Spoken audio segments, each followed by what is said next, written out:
Fala, torcedor do mais querido, seja bem-vindo ao canal Flacegueta. Meu nome é Fábio Saoz e a partir de agora, bora lá com as últimas do Mengão. Mengão, que é o líder isolado do Campeonato Brasileiro, Série A 2025, 27 pontos, metemos 2-0 no São Paulo e, cara, mesmo que o Cruzeiro hoje vença o Grêmio, o Flamengo segue líder por conta dos critérios de desempate. Saldo de gols, né, cara? Saldo de gols. Flamengo não tem um atacante de referência, todo aquele imbróglio com Pedro mesmo assim, e apesar de sermos chamados de arame liso, é uma profusão de gols, então somos líder de modo incontestável. Gente, olha aqui, tem muita coisa para falar neste vídeo, mas rapidinho, dá o like neste material, se inscreva no canal, estamos na contagem regressiva para os 10 mil, falta pouco mais de 200. Deixa aqui nos comentários qualquer coisa relacionada aos assuntos aqui abordados, compartilhe, se possível também faça assinatura no clube de membros, valeu? E impulsione o canal de modo financeiro, é simples e ajuda bastante. Tamo junto e olha aqui, falar sobre as paradas que realmente interessam, né? O Ayrton Lucas, meu pai amado, o que aconteceu com o Ayrton foi algo sinistro, né, cara? Pra quem não tem nervos de aço, realmente ficou chocado com aquele ferimento do nosso lateral. Coisa absurda, coisa grotesca, né? Coisa pesadíssima. Ontem no vestiário, o Fernando Sasaki aplicou anestesia no jogador, limpou a área afetada e ele já foi pra cirurgia. Nesse momento que você tá assistindo este material aqui, provavelmente o Ayrton já tenha operado. Foram pelo menos 8 pontos que ele deveria tomar na região. O osso ficou aparecendo, mas graças a Deus não teve fratura. Flamengo divulgou que fizeram o exame de raio-x e não deu fratura nenhuma. Foi só o corte, meu, profundíssimo, mas é só o corte. Dos males o menor, ele ficará de observação no hospital por pelo menos 48 horas, sendo tratado à base de antibióticos, né, a fim de evitar qualquer inflamação, qualquer troço sinistro, e depois ele volta. Mas, infelizmente, cara, podemos considerar que o Ayrton vai demorar um pouquinho para retornar aos gramados. Eu penso ali que pelo menos uns 15, 20 dias. Vai demorar, que aquilo ali é muito sério. E vai demorar também o retorno do Alexandro. Sentiu ontem aos 6 minutos do primeiro tempo. Da primeira vez que o Alexandro sentiu algo parecido, ficou mais de 30 dias no estaleiro. E aquilo, infelizmente, o cara é veterano, então a recuperação demora mais. No entanto, temos o Matias Vina, né? Matias Vina, embora não tenha sido acionado ontem, terá que ser acionado contra o Santos quarta-feira, jogo 20 horas, e no próximo final de semana o portentoso Fla-Flu. Dá para sobreviver, entre trancos e barrancos, dá para sobreviver com Matias Vina na lateral esquerda. Algumas outras informações sobre o Flamengo vamos soltar daqui a pouquinho, mas deixa eu falar agora sobre o Jorge Carrascal de um modo muito rápido. Ontem o Dinamo de Moscou fez um amistoso contra o Lokomotiv e o Carrascal não foi acionado, ficou o tempo todo no banco. É um indicativo muito claro de que o clube não conta mais com ele. O Dinamo está fazendo amistosos de pré-temporada e o Carrascal não está sendo usado. Foi o segundo amistoso, ele não foi usado. E detalhe, no segundo tempo, o treinador do Dinamo trocou os 11 jogadores e ainda assim o Carrascal ficou no banco, né? Então tá aí, Carrascal praticamente não faz mais parte dos planos do Dinamo, então podemos dizer que a qualquer momento o Flamengo fechará essa contratação, né? Falando em coisas lá de fora, o presidente da FIFA, o Gianni Infantino, deu entrevista acerca da Copa do Mundo de Clubes. Ele disse o seguinte, cara, provavelmente o formato vai mudar e talvez o critério de classificação dos clubes também, porque esse papo de ter 4 brasileiros na Copa do Mundo não agradou os europeus. Os europeus ficaram pé da vida, falando o seguinte, porra, tem 4 brasileiros e tem 2 ingleses, como é que pode isso, Arnaldo? Aí o Fantini explicou, bom, critério lá de classificação, assim como na Europa, os últimos campeões da Copa Libertadores, vai fazer o quê? Ainda assim tá tendo gritaria lá fora. Então o Fantino, que é um político que só, né, o cara, para ser presidente de qualquer federação, ele tem que ser um baita de um político para ficar bem na fita com todo mundo.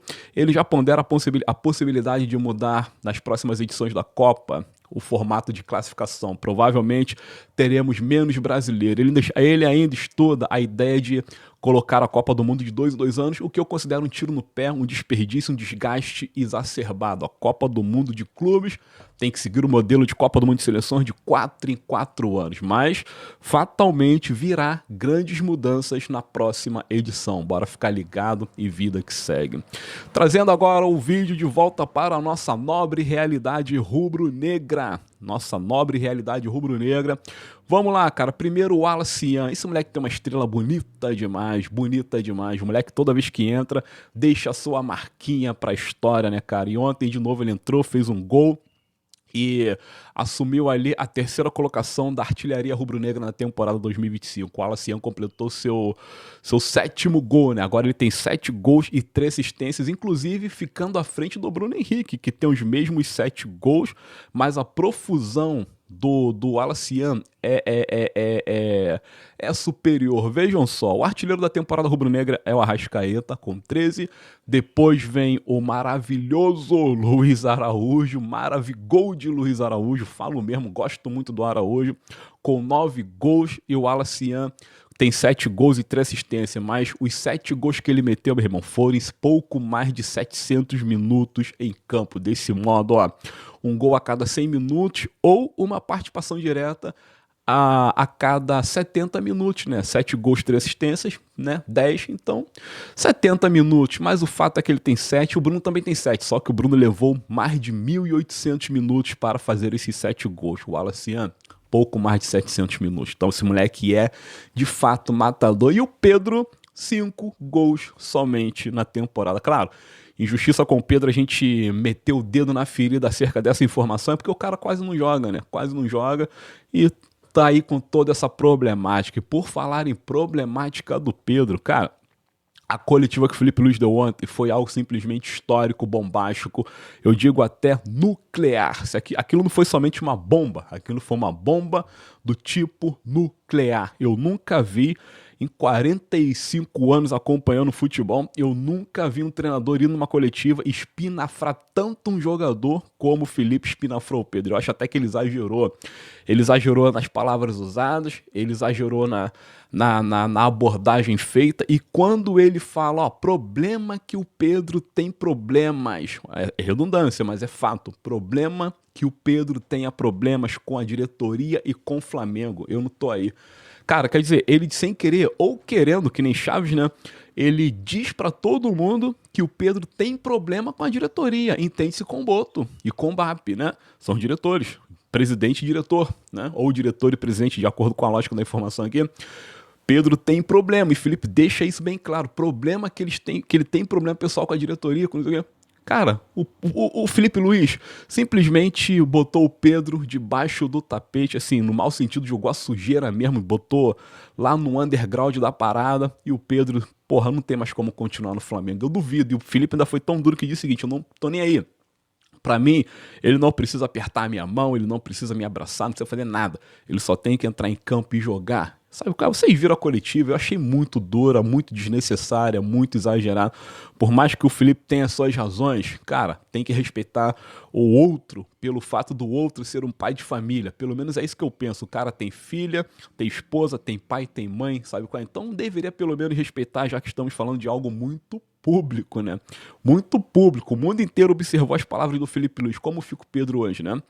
Pedro que, no meu entendimento, não joga mais pelo Flamengo, porém, o mercado do Pedro no Brasil não é tão simples como a gente pinta, não. Não é tão simples como se pinta, não, porque vejam só, o Pedro já fez 9 jogos, né? Já entrou várias vezes no Campeonato Brasileiro e na Copa do Brasil esse ano. Ele jogou contra o Botafogo da Paraíba. Desse modo, qualquer clube no Brasil que contratar o Pedro não vai poder usá-lo no Brasileirão e nem na Copa do Brasil. Lembrando que o Brasileirão, por ontem foi a 13ª rodada. O Flamengo fez seu 12º jogo. Então pra que tu vai fazer um investimento tão caro, né? Tão caro para um jogador que não vai poder jogar o Brasileirão nem a Copa do Brasil, só Libertadores? Então não faz sentido, né, gente? Não faz sentido. Então podemos descartar o Palmeiras, até porque o Palmeiras comprou o Paulinho recentemente, comprou o Vitor Roque, tá bem servido no ataque. Fluminense e Botafogo estão com seus propósitos. Pô, pra que vão comprar o Pedro? Pra usar aonde? Fluminense pior ainda que nem na Libertadores está. Então, pra quê? Tá certo? Então, podemos descartar, na boa, o Pedro saindo do Flamengo para reforçar qualquer rival nosso. A não ser que, porra, sei lá, cara, Palmeiras realmente queira comprar porque tem dinheiro, tem esse sonho exacerbado pelo Pedro já há muito tempo. Lembra aí que numa época, em 2022 ainda, né, a Leila veio oferecendo 110 milhões de reais, que na época, pô, valia bem mais do que hoje, mais 2 jogadores. Ela queria muito levar o Pedro, salário altíssimo. O Flamengo disse não, o Pedro também não quis. Enfim, Talvez só pelo fetiche de ter o Queixada, mas pela praticidade de colocá-lo em campo, não tem necessidade. Então é provável que o Pedro, se tiver que sair, vai para o mercado exterior. Mas para onde? Ah, como é que é? O Nottingham Forest ou Wolverhampton, desses daí, em 2023 tentou levar, em 2024, antes do Pedro se lesionar, tentou levá-lo para lá, oferecendo 25 milhões. Olha aí, no auge do Pedro, antes da lesão ano passado, o clube inglês ofereceu 25 milhões de euros, o Flamengo negou. Tá, depois ele se machucou e caiu tudo por terra. Em 2023, o Al Hilal, o Benfica, a galera toda tentou levar o Pedro. O Flamengo não vendeu. E hoje, para onde o Pedro iria? Fica aí a pergunta que eu queria que você deixasse neste vídeo. Valeu, gente. Então aí, o Pedro realmente, para mim, não joga mais com a camisa do Flamengo. Não dá pro cara jogar. Cara, eu no lugar do Pedro, que eu tava que nem um avestruz, com a cara no buraco de tanta vergonha. Na moral. Tendo ou não razão, porque a parada tá pública e o imbróglio está unilateral, somente pela afirmativa do Felipe Luiz. Pedro tinha que se defender, tinha que vir a público e trazer as suas versões, mas vamos aguardar ver o que vai acontecer. É isso, sobre o jogo, fizemos uma live de pós ontem à noite, porra, agradecendo a presença de todos, falei tudo que tinha pra falar, Flamengo jogou muito bem, se impôs, porra, 17 finalizações contra 5 do São Paulo, controle total de bola, boa movimentação, jogadores se destacando como o Wesley, que jogou demais, e dificilmente o Wesley vai voltar a jogar, que daqui a pouco ele mete o pé pra Roma. Não vai continuar no Flamengo, é pouquíssimo provável. Bruno Henrique deu uma resposta legal, correu, deu um sprint maravilhoso no segundo tempo, ganhando na velocidade marcador tricolor. Araújo nem se fala, isso aí é Maravigold. Vou usar essa palavra que minha esposa usa direto no canal dela, cegamente incrível, Ana Souto. YouTube, cegamente incrível. Ela usa muito essa palavra Maravigold, então Luiz Araújo pra mim é Maravigold mesmo. E o Plata, embora tenha ficado um pouco perdido como falso 9, ele teve muita movimentação, inclusive aos 44 do segundo tempo, estava lá na zaga do Flamengo cortando as bolas.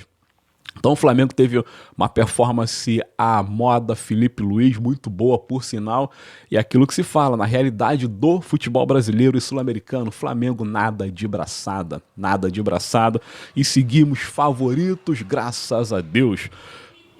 É isso, gente. É isso aí. Rapidinho, antes de ir embora, o Felipe Luiz falou que não acredita que a Copa do Mundo de Clubes vai servir para mudar o futebol brasileiro. Muita coisa tem que ser revista, mudada. E nesse caso aqui o Felipe tem total razão. Ponto negativo no jogo de ontem, evidentemente, foi a arbitragem. Achei um pouco tendenciosa pró-São Paulo no primeiro tempo especial. Aplicou um cartão amarelo ridículo do Bruno Henrique, um pênalti que mal foi analisado. Parece que trataram o pênalti com total desinteresse. Enfim, mas dos males o menor. E sobre os jogadores do Flamengo que destoou, eu acho que só o Léo Ortiz que deu mole. Embora ele tenha dado um chutaço, o qual obrigou o Rafael a fazer uma defesaça e também contar com a sorte, a bola bateu na trave. O Ortiz errou um monte de saída, perdeu umas bolas bobas e parecia que estava nervoso, né? Não sei porquê.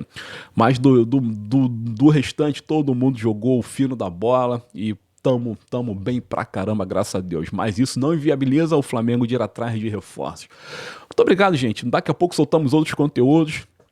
Desejo um excelente domingo a todos. Não se esqueça novamente de se inscrever no canal, de dar o like neste material, de deixar seus comentários, compartilhar e fazer assinatura no clube de membros. Valeu, tamo junto. Esse é o canal Flacegueta. Meu nome é Fábio Saoza e até o próximo conteúdo. Fiquem ligados aí que tem live, tem tudo o tempo todo, como sempre, porque tudo isso aqui é pelo Mengão. Valeu, gente. Obrigado.